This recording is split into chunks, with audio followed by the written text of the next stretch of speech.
సరిగా రాత్రి వరకు కవిత ఇంటి వద్ద హైడ్రామా, గేటు తోసుకొని లోపలికి వెళ్లిన కేటీఆర్ హరీష్, ఈడీ అధికారులతో కేటీఆర్ వాగ్వాదం, వారెంట్ చూపించడంతో సైలెంట్ అయిపోయారట.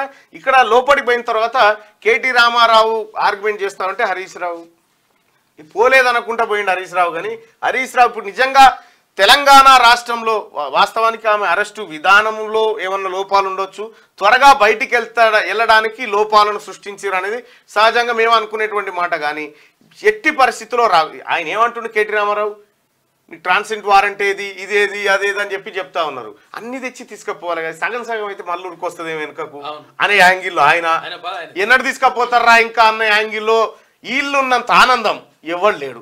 కవిత కారెక్కి నవ్వుకుంటూ పోతా ఉంటే మనం ఆందోళన చెందాల్సిన పనే ఉందా?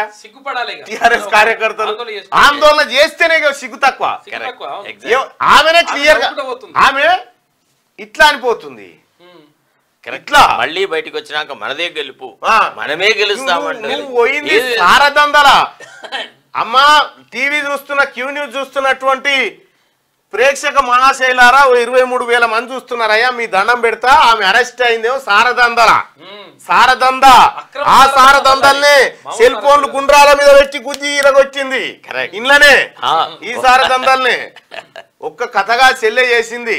అమ్మా మంగళగౌరి, నీవు నీ సారదందులో ఎప్పుడు అరెస్ట్ చేస్తారని నిన్ను మేము ప్రశ్నిస్తే నువ్వు ఎవరిని తోలినావు, ఎందుకు తోలినావు, ఎందుకు ఈడ దాడి చేయించినావు, ఇదంతా కర్మ కర్త క్రియ నువ్వే. కానీ ఒకటి గుర్తుపెట్టుకో, అన్ని రోజులు శుక్రవారం ఉండదు చెల్లె, ఆదివారం కూడా వస్తుంది రోజు. ఆ ఆదివారం నిన్న శుక్రవారం వచ్చినట్టే వచ్చింది నీకు. ఇప్పుడు పక్కన ఉన్నటువంటి హరీష్ రావు కేటీఆర్ నువ్వు రాసి పెట్టుకో, పార్లమెంట్ ఎన్నికలు అయిపోయిన 15 రోజులకు నువ్వు జైలు ఉంటావు, పక్కా ఉంటావు, నువ్వు రాసి పెట్టుకో. ఎందుకు చెప్తా ఉన్నా ఇదంటే నీ ఓవర్ యాక్షన్ కూడా ఎక్కువ అయిపోయింది. నాకు తెలిసి వీడు ఉంటాడు, పారిపోతాడు పక్కా, ఇక్కడ ఉండనే ఉన్నాడు సార్, పక్కా పారిపోతాడు. ఎందుకంటే సీరియస్ ఈ ప్రణీత్ రావు దాంట్లో పక్కా కేటీ రామారావు ఉంటాడు, దివికొండ దామోదర్ రావు ఉంటాడు, ఎర్రబల్లి దయాకర్ రావు ఉంటాడు, అందరూ ఈ ముఠా అంతా ఇన్వాల్వ్ సైమల్టేనియస్ గా పోతూ రాముడు ఎంత తెలియకలడు చూడు. పోతూ ఆ ఈడీ అధికారులు Jubilee hills police, Banjara hills police వాళ్ళకు దరఖాస్తు పెట్టిపోయారు, ఇలా మీ చర్యలు తీసుకొని విధులను ఆటంక పరిశీలని 353. ఇప్పుడు పద్యం ఎవరి చేతులకు వచ్చింది, వాళ్ళకి రావాలి, రాష్ట్ర ప్రభుత్వం చేతులకు వచ్చింది. అంటే ఎంత ఈజీగా చిక్కిపోయింది చూడు. అంటే ఇప్పుడు పోగాలము దాపరించ పరవశ చిన్నేశ్వరి చెప్తాడు ఏమన్నమాట, ఏమని అంటే పోగాలము దాపరించో దీప నిర్వాణ గంధము కనరు ముట్టుకున్నట్టు. అంటే దీపం ఆరిపోయే ముందు ఒక రకమైన వాసనను వదులుతుంది. ఆ వాసనని అంటే వాడికి పోగాలం వచ్చింది కాబట్టి ఆ వాసన వాడు గ్రహించాడు. అదే బతికుండాల్సిన ఆశ ఉన్న వాడైతే ఏం చేస్తాడంటే ఆ వాసన అరే ఏదో ప్రమాదం చేస్తాడు, దూరం పోతాడు. అది విష్ణు శర్మ చెప్పిన దాంట్లో ఉన్నదనమాట. అంటే వీడికి ఆ పోగాలం వచ్చింది కాబట్టి వీడితో చెల్లించుకున్నాడు. ఒక్క రకంగా వీళ్ళు ఇంత చదువుకున్న వాళ్ళు కదా. ఇప్పుడు కేటీఆర్ ఏం పెద్ద ఏదో ఇల్లిటరేట్ కాదు, సెమీ లిటరేట్ కాదు, ఫారిన్ లో చదువుకున్నాడు, అమెరికాలో చదువుకున్నాడు, ప్రజాస్వామ్యానికి బీజాలు నాటినటువంటి ప్రాంతంలో చదువుకున్న వ్యక్తి ఈ రాష్ట్రంలో ప్రజాస్వామ్యం కూని అవుతున్నప్పుడు నీ అంతరాత్మ ఏమైందయ్యా? ఇవాళ you are paid in the same kind. నువ్వేం చెప్పినావు నీకు తెలియదా కేటీ రామారావు? ఇగో ఒక మంచి అలవాటు ఉంది, అదేంటంటే అడ్డంగా దొరికిపోవడం, దొరికిపోయిన తర్వాత మిద్దెలెక్కి అరవడం, బుకాయించడం. నేరమే జరగకపోతే, తప్పే చేసి ఉండకపోతే ఇంత భయం ఎందుకండి? పైపెచ్చు దొంగకు నోరెక్కువ అని ఉల్టా చోటు కొత్తవాళ్ళు కూడా అంటే అని నైతిక బాధ్యత సిగ్గు ఏమైనా ఉంటే విచారణకు ముందుకు రావాలి. ఇది పద్ధత, విచారణ చేయనివ్వరా? అయినా దాచేది లేకపోతే భయం ఎందుకండి నేను అడుగుతా ఉన్నా. తప్పు చేయకపోతే భయం ఎందుకు? విచారణ ఎదుర్కోవడానికి భయం ఎందుకు పడాలి? కోర్టుకు ఎందుకు వెళ్ళాలి అంటే ఆలోచించాల్సిన అవసరం ఉంది. ఒకవేళ తప్పేం లేకపోతే క్లీన్ చిట్ కూడా ఇస్తాం, భయపడాల్సిన అవసరం లేదు. కానీ విచారణకి కవిత కోసమే ముందస్తుగా మాట్లాడి పెట్టినట్టు అంటే ఇది అట్లనే ఉంటుంది. అంటే ఏదైతే ఒక వీళ్ళు చేసేటువంటి వ్యవహారంలో ఇది సంసారం అంటారు. కరెక్ట్. ఇప్పుడు ఈడీ చేస్తుంది వ్యభిచారం అని చెప్తున్నారు. ఎగ్జాక్ట్లీ. ఇప్పుడు ఇదే ప్రశ్నలు, ఇవే ఈ డైలాగ్సే కవితకు వర్తించావా? ఎందుకు? ఆమెకే అదే అంటే చెప్తున్నాను. నువ్వు అన్యాపదేశంగా మనిషి తన అంతరాత్మలో ఉన్నటువంటి విషయాలు బయటికి వెళ్తాడు. ఇవాళ ఏదైతే మనం ఏ విత్తనాలు మనం అయితే నాటుతున్నామో ఆ విత్తనాలకు సంబంధించిన మొలకెత్తాయి కదా. నిన్న ఇప్పుడు 6 మీద ఉన్న మిల్లు 12 మీదకి వస్తాయి కదా, అటనే వచ్చింది ఇప్పుడు 12 మీదకి. ఇది 6 మీద ముళ్ళు 12 మీదకి వచ్చింది. ఇవాళ వాళ్ళు అద్దంలో వాళ్ళ ముఖాలను చూసుకోవాల్సిన సందర్భము ప్రకృతే సృష్టించింది. రైట్. ఇది కవిత అరెస్టును రాజకీయ కోణంలో చూడాల్సిన అవసరం లేదు. రాజకీయాలే, కవిత అరెస్టే. ఇప్పుడు ఇక్కడ కవితను అరెస్ట్ చేసి చూపెట్టినాం అనేటువంటి క్రెడిట్ ఎవరికి ఇవ్వాల్సిన పని లేదు, అవసరం లేదు. అసలు ఈ పని ఎప్పుడో చేయాల్సింది. లోపాయకారి ఒప్పందాల ప్రకారంగా కవితను అరెస్ట్ చేయడంలో కావాలనే జాప్యం చేశారు.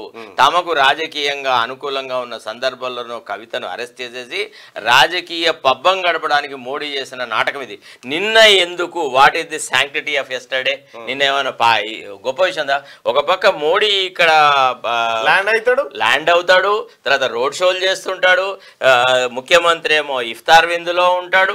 అందరూ అన్ని రకాలుగా ఉన్నప్పుడు బీఆర్ఎస్ బీజేపీ ఒకటి కాదు, మేము వ్యతిరేకము, నిజానికి బీఆర్ఎస్ మీద మేమే దుందుడుకు చర్యలు తీసుకున్నాము, కాంగ్రెస్ తీసుకోవట్లేదు అనే ఒక నెరేటివ్ బిల్డప్ చేయడానికి ఎందుకు ఈ నాటకం చేస్తారు. ఇప్పుడు ఈడీ ఇచ్చినటువంటి కంప్లైంట్ ను గౌరవిస్తూ కేటీ రామారావు మీద ఎఫ్ఐఆర్ కట్టిరు. కరెక్ట్. మీ ఈడీని కాంగ్రెస్ పార్టీ గౌరవించినంతగా బీజేపీ గౌరవిస్తలేదు. ఈడీకి కంప్లైంట్ ఎప్పుడు వచ్చింది కవిత మీద, ఎప్పుడు ఈడీ చర్యలేదు.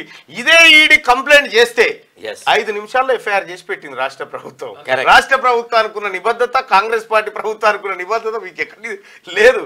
కాబట్టి ఒక విషయం ఏంటంటే, నీవు నేర్పిన విద్యేగా నీరజాక్ష అంతే. తెలంగాణ రాష్ట్రంలో ఈ దొంగ దండాలు అమ్మా, ఈ చేతులు ఏది స్పిరిట్ అంటిన చేతులు అమ్మా, ఇవి సారా అంటిన చేతులు. ఈ చేతులతో దండం పెడితే ఏ దేవతకు సాగబెట్టినట్టుగా తల్లి. కేసీఆర్ తను గొప్ప తెలుగు పండిత్ అనుకుంటాడు. కేసీఆర్ నీకు ఒక పద్యం చెప్తే ఒకసారి అర్థం చేసుకో. తెలుగులో ఒక గొప్ప పద్యం ఉంది సుమతి శతకంలో. ఏమని? కమలములు నీట భాసిన కమలాప్తుని రశ్మి సోకి కమలిన్ భంగిన్ తమ తమ నెలువులు తప్పిన తమ మిత్రుల శత్రులవుదురు తత్యం సుమతిని. ఏ కమలాలైతే సూర్యరశ్మితో వికసిస్తాయో అవే భూమి నుంచి విడిపోతే ఆ సూర్యరశ్మితోనే మాడిపోతాయి. అందుకే తమ తమ నెలువులు తప్పిన తమ మిత్రుల శత్రులు. నువ్వు ఎవడెవడినైతే భుజాల మీద ఎత్తుకున్నావో వాళ్ళందరూ ఇవాళ పోయి అయితే బీఆర్ఎస్ పార్టీలోనన్నా చేరినారు, లేకపోతే కాంగ్రెస్ పంచలోనన్నా చేరినారు. నువ్వు అంతేందుకు కవిత అరెస్ట్ అవుతుంటే జిహెచ్ఎంసీ పరిధిలో ఉన్న ఒక్క ఎమ్మెల్యే రాలేడికి ఎందుకు వస్తాడు? ఒక్క కార్పొరేటర్ రాలే. కరెక్ట్. నువ్వు వాళ్ళని బానిసలుగా, అరే ఎన్నడన్న ముఖ్యమంత్రి తన ఎమ్మెల్యేలతో మాట్లాడినాడా, కార్యకర్తలతో మాట్లాడినాడా, పార్టీ వాళ్ళతో ఏది చెప్పినా నువ్వు ఎవడేం చెప్పులేదు. ఆల్ ఇండియా ప్రసారాలు, నిలయ విద్వాంసుల వాద్య గోష్ఠి, అందరూ చప్పట్లు కొట్టలేదు తప్ప చర్చ లేదు, కార్యక్రమం. రైట్. కవిత అంశాన్ని మొదటగా తీసుకుందాం. ఇక వెలుగు దినపత్రికలో కవిత అంశం ఇది ఉంటే మిగతా వార్తలు కూడా కవర్ చేస్తాం. కానీ ఈ ప్రధానమైనటువంటి వార్తాపత్రికలు కవిత ఇష్యూని ఎట్లా కవర్ చేస్తాయి అనేది ఒకటిగా